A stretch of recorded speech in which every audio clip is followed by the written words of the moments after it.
application review, business review, investment, lifestyle,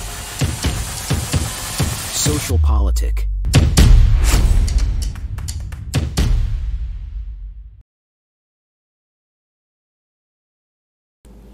Halo Bapak Ibu, saudara-saudari sekalian, lovers and haters. Salam cerdas Indonesiaku. Jumpa lagi kita pada kesempatan kali ini.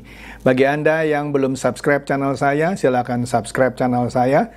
Tekan loncengnya agar Anda dapat notifikasi setiap kali saya mengupload video-video saya. Oke, kali ini kontennya padat ini ya. Ini sekali lagi mengenai Pilkada Serentak 2024 ya.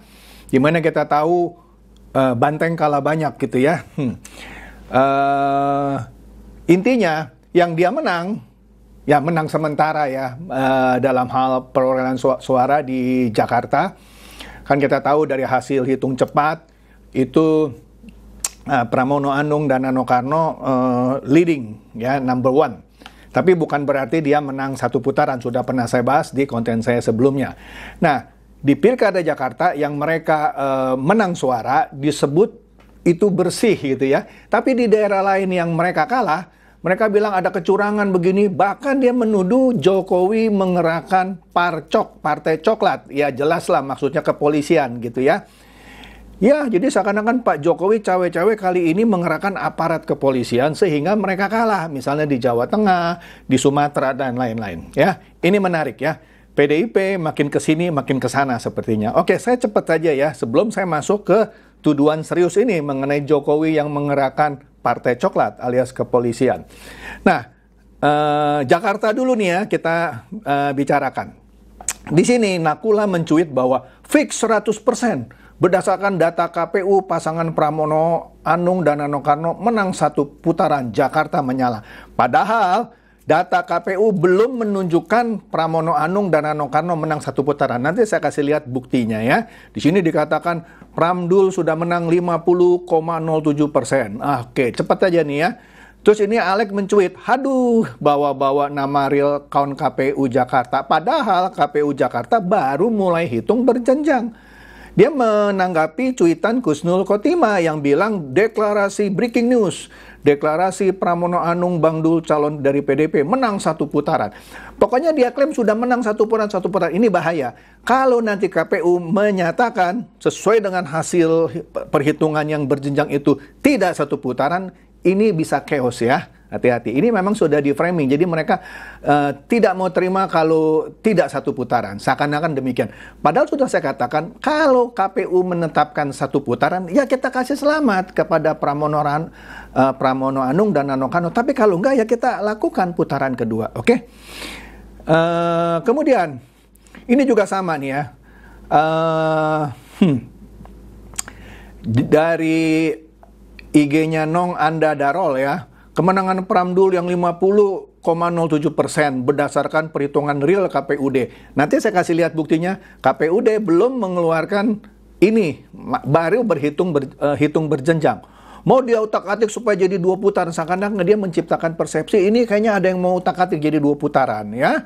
Waduh, yaudahlah Anda baca sendiri ya, itu saya malas nih ya. Kita mesti waspada nih ya. Seakan-akan jangan sampai KPUD menetapkan 2 putaran gitu ya. Ini lagi di framing terus nih ya.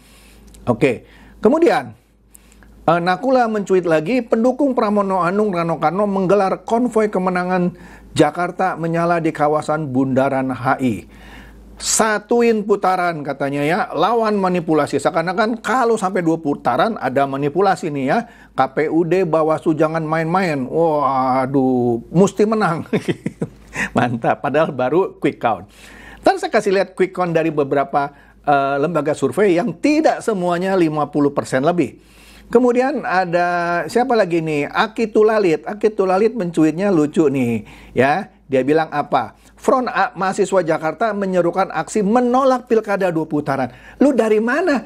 KPU aja belum bilang 1 atau 2 putaran kok menyerukan aksi tolak pilkada 2 putaran. Nanti katanya Senin 2 Desember ya. Pramdul sudah menang 50,07%. Astaga, kita lihat saja kalau nggak ditangkap lu main enak-enaknya aja. Aduh, capek Dani ya. Nah, ini dia nih, kita lihat buktinya ya. CNN ya, dari sejak Kamis sudah menyatakan KPU Jakarta tegaskan tak rilis real count dan quick count Pilkada 2024. Jadi dari mana lu bisa bilang menang 50,07%? Pret lu ya kan? Bikin panas saja ya. Nah, di sini Kompas TV juga pernah memberitakan Pramono Rano deklarasi menang Pilkada Jakarta 1 putaran. KPU DKI bilang yang valid itu data versi kami, data KPU. KPU belum rilis datanya. Astaga, tapi sudah declare menang 1 putaran dari quick count. Aduh. Dan katanya dari real count-nya KPU sendiri belum rilis. Astaga. Nah, lagi nih Metro TV, Komisi Pemilihan Umum mengumumkan bahwa hasil resmi Pilkada serentak 2024 baru akan diumumkan 15 Desember. Jadi belum ada datanya, tapi sudah declare harus 1 putaran. Dari mana? Nah, kalau daerah lain yang tidak perlu 2 putaran, yang penting lu paling tinggi, lu langsung menang, boleh lu pakai quick count. Ya. Tapi kalau ini belum bisa, sedangkan quick count nanti saya kasih lihat, tidak semua lembaga survei menyatakan 50% lebih. Ada yang cuma 49, nanti kita lihat. Bahkan Kompas pun 49 sekian. Oke, tunggu sebentar saya kasih lihat ya. Makanya jangan di skip video saya, simak sampai habis. Karena di belakang juga saya kasih lihat komentar Pak Jokowi yang tanda kutip sekarang mulai marah gitu ya, dituduh mengerahkan partai coklat alias kepolisian. Ya, sehingga banteng nyungsep ya di Jawa Tengah, Sumatera Utara dan lain-lain. Lanjut. Nah, ini dia nih. Quick count 3 lembaga survei. Kita lihat dulu nih Carta Politika nih ya. Carta Politika bilang langsung aja ya, Pramono Anung dan Rano Karno dapat 50,15%. Di atas 50% ya. Oke, Carta Politika. Kemudian dari indikator ya, lembaga survei yang namanya indikator, Pramono Anung dan Rano Karno mendapatkan suara di bawah 50, 49,87%. Oke. Kemudian LSI Denny JA menyatakan Pramono dan Rano unggul 50,18%. Nah, satu lagi, Kompas ya. Pramono Rano dapat 49,49%. Jadi dari 4 lembaga survei ini, 2 bilang di atas 50, 2 bilang di bawah 50. Ya sudah, kita tunggu hasil KPU. Kan namanya juga quick count, sudah pernah saya terangkan kan. Ada margin error 1%. Bisa tambah 1, bisa kurang 1. Jadi misalnya nih Kompas, 49,49%. Artinya bisa saja jadi 50,49%. Atau kalau minus 1 malah jadi 48,49%. Itu ilmu statistik. Lu mesti ngerti coy ya. Yang namanya margin of error 1%. Langsung nih. Vicky Yosi mencuit ya. Ini ada video, saya nggak usah tayangkan ya. Ada versi dari Ridwan Kamil dan Ridho. Mereka punya data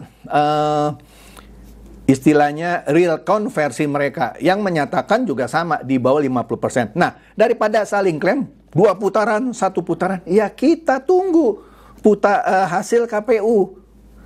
Kalau KPU bilang 1 putaran sudah menang, ya kita ucapkan selamat kepada Pramono dan Dul ya. Jadi di sini Vicky Yosi menyemangati lagi tim Ridwan Kamil ya dan pendukung 01 di DKI Jakarta. Semoga kalau nanti putaran kedua ada menang. Biarkan banteng mati pelan-pelan menyusul ibu kota besar-besar lainnya di Indonesia. Nah, ini lucu nih ya. Ada cuitan dari Brigadir JM.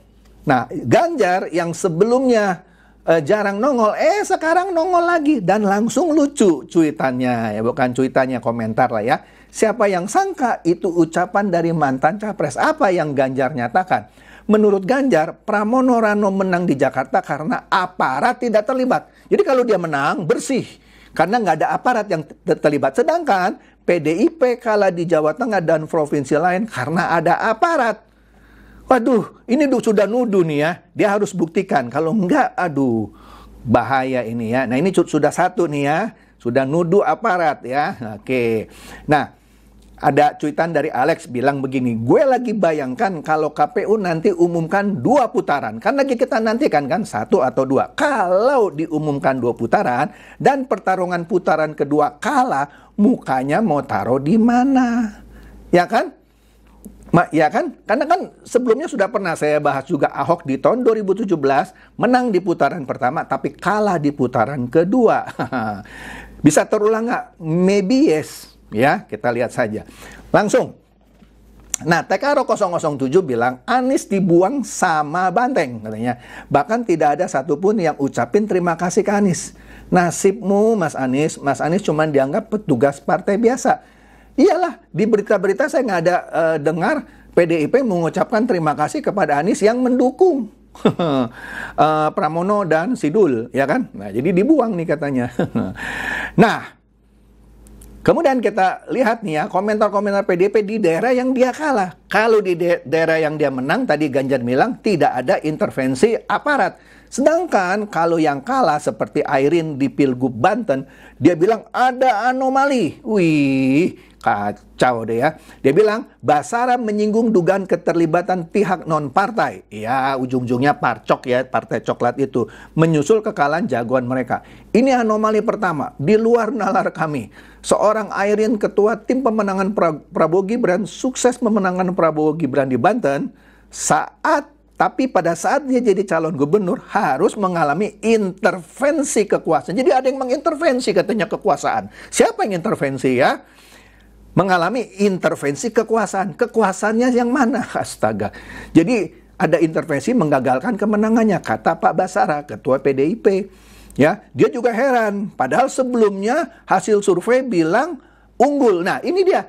Kalau di Pilpres hasil surveinya jelek, dia bilang Anda percaya survei. Survei kan bisa dibeli. Nah sekarang hasil surveinya bagus, dia percaya. Ketika kalah, heran. Aduh, itulah PDIP. Makin ke sini, makin ke sana. Realistis nggak? Ya, survei bilang sudah unggul-unggul, tapi kalah. Waduh, dia akan mengambil langkah lanjutan atas anomali tersebut. Ya sudah, selidiki aja. Kalau ada bukti, ajukan. Nah ini Alek mencuit. Airin katanya kalah karena dia sombong menolak cawagup yang pernah diajukan oleh Gerindra, yaitu Andra Soni. Dia lebih memilih cawagup dari Banteng, Ade Sumardi. Akhirnya Gerindra usung sendiri Andra Soni dengan Ahmad Dimyati mengalahkan Airin. Astaga. Jelas ya? Jelas ya? Masih nggak percaya ya silakan aja kalau bilang ada kecurangan. Ini juga lucu. Tim pemenangan yang di Jawa Timur ya, klaim Risma Gushan justru unggul 48%, Kofifa Emil cuma 43%. Padahal jelas-jelas mereka kalah. Hasil quick count manapun, kita lihat ya, Carta Politika, ini lembaga survei yang dekat dengan PDIP ya. Mas Toto itu ya, kalau nggak salah ya namanya ya. Di sini dikatakan Kofifa dan Emil Dardak unggul dibanding dua paslon lainnya ya. Unggulnya berapa? 57,23%. Tapi timnya Risma bilang mereka yang unggul. Ya, terserah lu deh ya. Nah, kemudian di Medan, Sumatera Utara juga nggak terima dengan kemenangan Bobi. Yang bilang Bobi menang di Medan siapa? Mungkin dimenangkan oleh KPU Medan. Bukan kemenangan rakyat. Lah, quick count semua juga bilang dia menang. Kenapa bilang dimenangkan oleh KPU ini? Kalau komen atau bikin cuitan yang cerdas, jangan yang dungu kayak gini. Ini bukti rakyat minta netralitas KPU. Jadi netralitas KPU dipertanyakan. Astaga. Ya sudahlah ya. Nah, cuitan dari bocah tua nakal bilang Bawaslu Kabupaten Pekalongan masuk angin sehingga tak mampu untuk memproses laporan. Ini seakan-akan menganggap kekalahan Pak Andika dan Hendy di Jawa Tengah ya karena Bawaslunya masuk angin. Dari mana? Ya sudahlah, pokoknya kalau kalah mereka nggak terima, kalau menang mereka terima ya. Lanjut. Nah ini dia nih. Hasto bilang, mulai ya. Partai coklat ya, sudahlah kita ngerti maksudnya kepolisian. Masif bergerak di Pilgub Sumut. Kami sangat khawatir dengan Pak Edi Rahmayadi. Ya sudah kalah. Sekarang bilang masif bergerak nih aparat dalam hal ini kepolisian. Astaga. Pokoknya kalau kalah ada aja alasannya. Nah, kemudian Hasto juga seenaknya klaim Banteng menang di Aceh. Padahal cagupnya Musakir Manaf atau Mualem namanya lah adalah ketua partai Aceh. Bukan dari Banteng. Cawagupnya ya Fadula adalah ketua partai Gerindra Aceh sekaligus anggota DPR RI. Jadi dari mana PDIP bisa bilang menang di Aceh? Astaga, Banteng hanya sekedar ikut dukung aja, ya. Bukan kemenangan Banteng, astaga. Nah, ini juga lucu. Dharma Porenkon kan juru kunci cuma 10%-an, tapi dia klaim juga, seharusnya kita menang minimal lebih dari 52%. Iyain aja deh ya, karena memang lucu ya. Nah, kemudian ada berita yang viral ya, ada karangan bunga dari RK mengucapkan selamat atas kemenangan Pramono Anung dan Sidul. Di sini ada cuitan dari Habib Slow bilang, terjawab sudah pertanyaan netizen selama ini. Kok RK kirim ucapan selamat, berarti sudah ngaku kalah gitu kan ya. Ternyata pengirim karangan bunga kepada Pramono dan Rando dengan inisial RK itu bukan dari Ridwan Kamil, tapi dari Rukun Kampung. Nah, kemudian Adian pernah bilang, Pak Jokowi itu nggak ada apa-apanya setelah purna tugas. Makanya jangan lawan orang baik. Kenapa? Karena temannya Bima Arya, atau Arya Bima, terbalik-balik namanya saya lupa, menyatakan bahwa kemenangannya itu karena Jokowi. Yuk kita dengar videonya. Di bawah ada kecenderungan dengan dukungan Pak Jokowi yang terbuka mendukung Pak Lutfi dan Pak Taj Yassin, itu juga mengkaburkan para simpatisan kita di level bawah, terutama di daerah pedesaan. Ini yang menurut saya pengaruh kekalahan di Jawa Tengah sangat dipengaruhi oleh turunnya Pak Jokowi di titik-titik basis PDI Perjuangan. Kalau ini ucapannya jujur, dia mengakui karena Pak Jokowi mendukung Lutfi, makanya menang Lutfi. Nggak seperti tuduhan kader-kader yang lain, ini ada aparat lah gitu ya, astaga. Ini jujur ya. Nah, kemudian ini ada dari CSIS ya, namanya siapa saya lupa ini ya. Di sini dikatakan Mak Banteng terlalu meremehkan Pak Jokowi dengan mengatakan Pak Jokowi tanpa PDIP kasihan deh, kan kita pernah tahu dulu ya. Tak hanya sampai di sini, Banteng juga mencegal Pildun, kita tahu ya kan, melalui mulutnya Ganjar dan Wayan Koster ya. Dari sinilah Pak Jokowi melawan, ini kata Alek ya. Tanpa PDIP, Pak Jokowi bisa jadikan Prabowo presiden. Sedangkan PDIP tanpa Pak Jokowi tidak bisa menjadikan Ganjar presiden. Nah, ini ada video singkat dan lucu dari yang orang CSIS ini. Sekali lagi namanya, saya lupa, ada Wanandinya ya. Ini oke lah, kita dengerin videonya. Jelas, tegas, ringkas. Jokowi itu lu harus jadikan teman. Lu jadikan dia lawan, modal sendiri lu kan. Oh sorry, itu modal sendiri lu. Jangan salahkan orang lain, salah lu sendiri. Mestinya lu punya orang, mestinya lu pakai, enggak aja lu pakai, malah lu bikin jadi lawan. Modal lu. Kan gitu tuh. Ya kan? Pak Jokowi orang PDIP sendiri, lu nggak pakai, malah lu jadiin lawan, modar lu katanya ya. Mantap. Nah, ini dia nih ya, mulai nih ya. Ada cuitan dari Frekoto ya. Dia malah menanyakan, benar nggak ini Deddy Sitorus yang ngomong? Kok ngawur? Kalau kepala daerah berhenti ya sesuai Undang-Undang Nomor 10 tahun 2016 yang ganti wakilnya. Aturan yang disebut Deddy itu, yang di video ini sebentar kita lihat bahwa di pasal 173 Undang-Undang Nomor 1 tahun 2015 sudah tidak berlaku. Diubah dengan Undang-Undang Nomor 8 tahun 2015 dan Undang-Undang Nomor 10 tahun 2016. Jadi begini, nanti kita lihat videonya. Jadi Deddy katanya dapat bocoran video, Pak Jokowi mendukung Lutfi, bilang begini, saya dukung Anda, nanti setelah Anda jadi, nanti Anda ditarik jadi Menteri Prabowo, biar Kaisang yang jadi gubernur. Ya ngaco lah, nggak bisa tiba-tiba Kaisang jadi gubernur. Memang ada undang-undang lama yang bilang, kalau kepala daerah berhenti, bisa dipilih oleh DPRD. Tapi undang-undang yang baru enggak, yang naik otomatis wakil. Nah kita lihat nih videonya ya. Kemarin beredar rekaman di Jagat Maya, diduga pembicaraan antara Mulyono dan pasangan calon gubernur wakil gubernur di Jawa Tengah. Ya, seperti tadi yang disampaikan Pak Lutfi. Ya Pak, siap. Itu nanti jadi di Jawa Tengah. Siap. Itu bisa nanti ya di masuk kabinet Pak Presiden Prabowo. Lalu nanti biar Kaisang yang di Jawa Tengah itu. Siap. Nah, dari suaranya sih otentik. Dan belum ada sanggahan sampai hari ini. Bagi saya, itu menunjukkan satu hal. Kenapa pertemuan 3 orang bisa bocor? Berarti di sebelah itu memang sudah terjadi perpecahan sehingga bisa keluar tuh video, ya gitu. Kan? Nah, apakah itu mungkin? Ya mungkin. Karena tinggal diangkat ke kabinet, gubernurnya kalau terpilih, lalu untuk menggantinya dipilih oleh DPRD provinsi. Begitu prosesnya, jadi itu sangat mungkin dilakukan. Gila kan?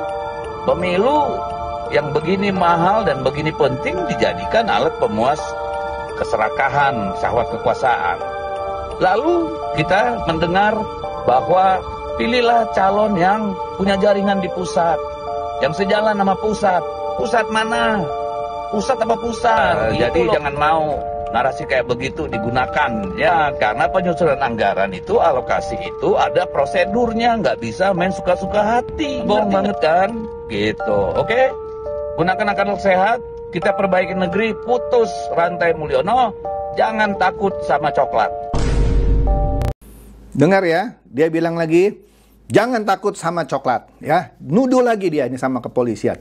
Saya tidak yakin itu benar-benar suara Pak Jokowi. Kalaupun benar itu suara Pak Jokowi, itu editan. Ya, susah lah saya kasih tahu di mana editannya. Tapi kalau saya lihat potongan-potongannya nggak mulus tadi ya. Dia ambil kata Kaisang, ngambil ini. Pak Jokowi nggak bodoh ya. Kalau sampai bocor, siapa yang bocorin? Itu cuma bertiga kok ketemu. Nggak mungkin Pak Jokowi yang bocorin, nggak mungkin Lutfi, nggak mungkin Pak Yasinnya yang bocorin. Dia bilang ini ada perpecahan di dalam. Sudah lalu teori-teori aja. Nggak mungkin Kaisang dijadikan gubernur kalau Pak Lutfi ditarik oleh Pak Prabowo jadi menteri. Karena ada undang-undang yang baru, nggak bisa otomatis wakil. Ini Dedi seakan-akan menarasikan ya, diksinya itu seakan-akan demikian. Ini nanti mau dibikin Kaisang nih. Aduh, capek deh ya. Aduh, lawan. Jangan takut sama coklat. Anda dengar tadi ya. Nah, kita lihat satu video lagi di mana di sini dia juga nyenggol-nyenggol kepolisian. Yuk kita dengerin video satu lagi ini. Perlu diketahui bahwa kami sudah sedang mendalami kemungkinan untuk mendorong kembali agar kepolisian negara Republik Indonesia kembali di bawah kendali Panglima TNI. Atau agar kepolisian Republik Indonesia dikembalikan ke bawah Kementerian Dalam Negeri. Tugas polisi mungkin jika nanti DPR bersama-sama bisa menyetujui, menjaga lalu lintas kita supaya aman dan lancar. Berpatroli keliling dari rumah ke rumah agar masyarakat tidur dengan nyenyak. Dan saya kira pemegang kuncinya adalah Listio Sigit. Beliau bertanggung jawab terhadap institusi yang dia kendalikan, yang dia pimpin, yang ternyata merupakan bagian dari kerusakan demokrasi kita. Ini tanggung jawab yang saya kira harus dipikul sepanjang sejarah. Lihat ya, dia menuduh kepolisian adalah sumber kerusakan demokrasi. Ya, karena ujung-ujungnya dimanfaatkan oleh Mulyono, kira-kira gitu. Biarin aja lah nanti ya. Nah, oleh karena itu kita lihat berita nih ya. Jokowi tak terima dituding gerakan Partai Coklat alias kepolisian di Pilkada. Jadi Pak Jokowi minta buktikan saja, ya kan? Jangan sembarang ngomong lo, gitu ya. Nah, Presiden RI ke-7 ini menurut Metro TV, Joko Widodo membantah dirinya terlibat mengerahkan aparat dalam hal ini kepolisian untuk memenangkan pasangan calon gubernur dan wakil gubernur Jawa Tengah, ya. Pak Lutfi dan Pak Yasin. Dia meminta pihak yang menudingnya untuk membuktikan ke Bawaslu atau ke Mahkamah Konstitusi sesuai mekanisme yang ada. Jangan asal bacot gitu ya, main nuduh-nuduh. Nah, nih, saya tebak ini anggota DPR yang dilaporkan ke MKD, Majelis Kehormatan Dewan, ya. Ya tadi kali ya, si Deddy Sitorus tadi, buntut singgung Partai Coklat di Pilkada 2024. Rasain lo, ya, diproses lo sama Mahkamah Kehormatan Dewan, ya. Nah, jadi Bapak Ibu sekalian, inilah keseruan dari pilkada serentak ya, apalagi tuduhan bahwa Jokowi mengerahkan kepolisian untuk memenangkan pilkada sehingga merusak demokrasi. Jadi biarkan nanti hukum yang menindaklanjuti hal ini, karena ini sudah serius, karena banteng kalah tapi panik gitu ya, nggak terima, malah bilang Pak Jokowi mengerahkan aparat dan seterusnya. Ya, kita nantikan kelanjutannya dari kehebohan ini ya. Semoga ini mencerdaskan dan mencerahkan Anda semua. Silakan share video saya ini kepada teman-teman, sahabat atau kerabat supaya mereka tambah cerdas dan tercerahkan. Seperti biasa, terima kasih.